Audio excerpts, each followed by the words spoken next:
bien écoute, je ne vais pas dire que ça m'arrive souvent parce que non, je vais passer pour un exhibo de première. Non, ça m'était déjà arrivé au théâtre pour les besoins d'une pièce où je devais être là vraiment carrément tout nu. Donc là, c'était encore pire que tout. Et là, il se trouve que c'était donc chez Laurent Ruquier où on recevait Hérault, qui est un très très grand rugbyman. Et il y avait le calendrier des rugbyman qui venait de sortir. Le calendrier avec les 12 mois, tu sais, où ils sont tous tout nus, machin. Et je dis à Laurent, bon, alors là, parce que je faisais des personnages tous les jours, je dis, bon, là, je pourrais faire le 13e mois, quoi. Le mec est tellement mal gaulé que personne n'en veut et c'est toujours la page cachée du calendrier, quoi, le bonus coupé. Et Laurent, évidemment, a trouvé l'idée absolument fabuleuse, alors que moi, j'avais lancé ça à la cantonade. Et du coup, je me suis effectivement retrouvé à poil devant je ne sais pas combien de millions de gens. Et j'étais vraiment pas bien non plus avant, quoi. Après, une fois que t'es parti, tu te rends plus trop compte. Mais avant, c'était horrible. Mais je vais peut-être pas le redire parce que je l'ai dit à une radio que je me sentais petite partout et du coup, ça fait des gros titres. Alex Good, un petit kiki, c'était marqué partout. Mais non, mais j'étais pas bien. Voilà, j'étais pas bien. Et ça m'est arrivé récemment, une nouvelle fois, de me retrouver quasiment tout nu dans une émission sur M6. Voilà, je peux pas en dire plus.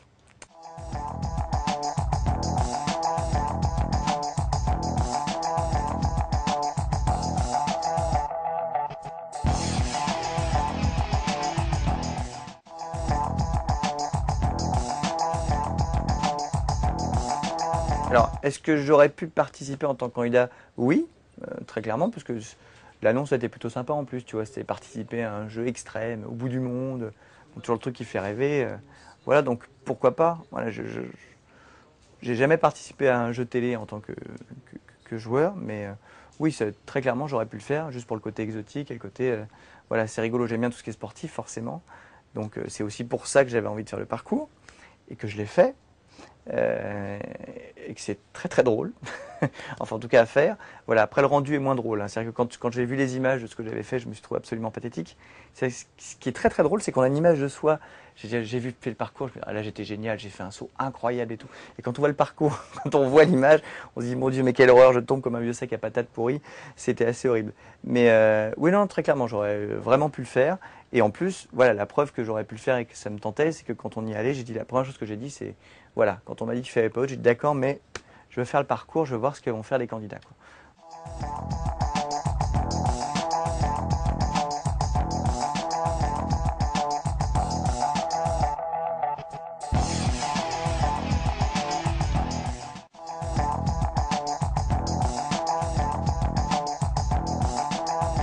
Oui, oui, alors évidemment, oui, bien sûr, je suis très très fier, je suis très content.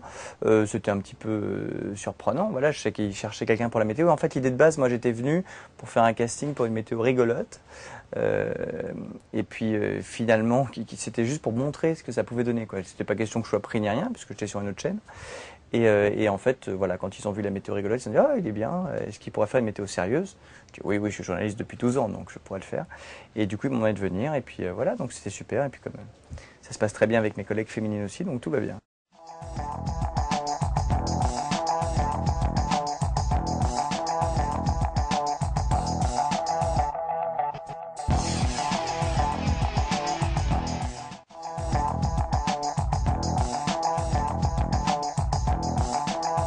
Alors, est-ce que je suis un cœur à prendre? Eh bien, je ne sais pas.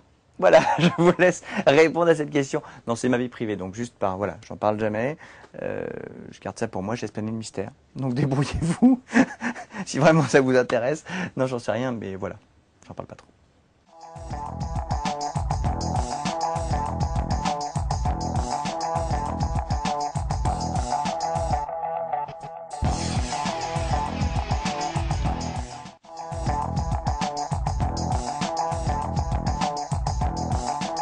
Ah non, non, bah non, justement, pas du tout. C'est ce que je disais. En fait, moi, je voulais en faire ma carrière, footballeur. Voilà, j'en faisais 25 heures par semaine de 12 ans jusqu'à 18 ans, où je me suis un peu blessé, donc j'ai arrêté. Mais effectivement, voilà, j'étais espoir des Hauts-de-Seine, je devais en faire mon métier. Et ce qui était très drôle d'ailleurs, c'est qu'à l'époque, Thierry Roland m'avait envoyé voir Giroud à Auxerre. Donc c'était un peu bizarre de retrouver Thierry 15 ans après, du coup, parce que le temps passe vite, mon Dieu, pour animer le foot. Voilà, donc c'était pas un hasard. Et en fait, ce qui s'est passé, c'est qu'à force de parler de foot tous les matins, dès que j'arrive à la rédac, puisque la météo se passe dans la rédaction, je parlais tous les matins avec ceux qui s'occupent du sport, de foot, je commentais, je donnais mon avis, tout ça. Et un jour, Jérôme Bureau, directeur de l'information, m'a dit mais comment ça fait que tu t'y connais autant? C'est bizarre. Je dis bah non, ça devait être mon métier un peu. Donc oui, je m'y connais un peu. Voilà, j'ai entraîné des équipes, j'ai formé des joueurs, des enfants très tôt, puisque je me suis retrouvé entraîneur à 15 ans, tu vois. Donc j'ai commencé très tôt à être entraîneur. Donc non, voilà, c'est vraiment quelque chose qui était ma passion et qui l'est encore aujourd'hui. Et donc ils m'ont proposé ça parce qu'ils ont appris ça. Donc, euh, donc voilà. Puis après j'ai retrouvé Thierry, ce qui était génial, et puis même Jean-Marc, qui est quand même une ancienne légende, champion d'Europe des clubs, des nations. Enfin voilà. Donc une vraie passion et puis du coup un vrai bonheur aussi, même si encore une fois j'étais très très ému au début, j'avais un peu de mal, mais voilà, ça va mieux.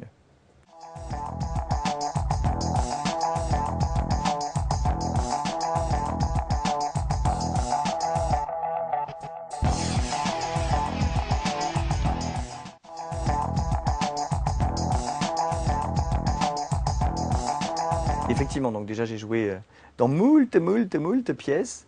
Hein, toutes les cités, ce sera infernal. J'ai fait tous les rôles un peu classiques de valet. Ça vraiment semble les... je les ai tous faits. Scapin et compagnie. J'ai fait Figaro, tous les Figaro. Voilà, j'ai été pris là-dessus.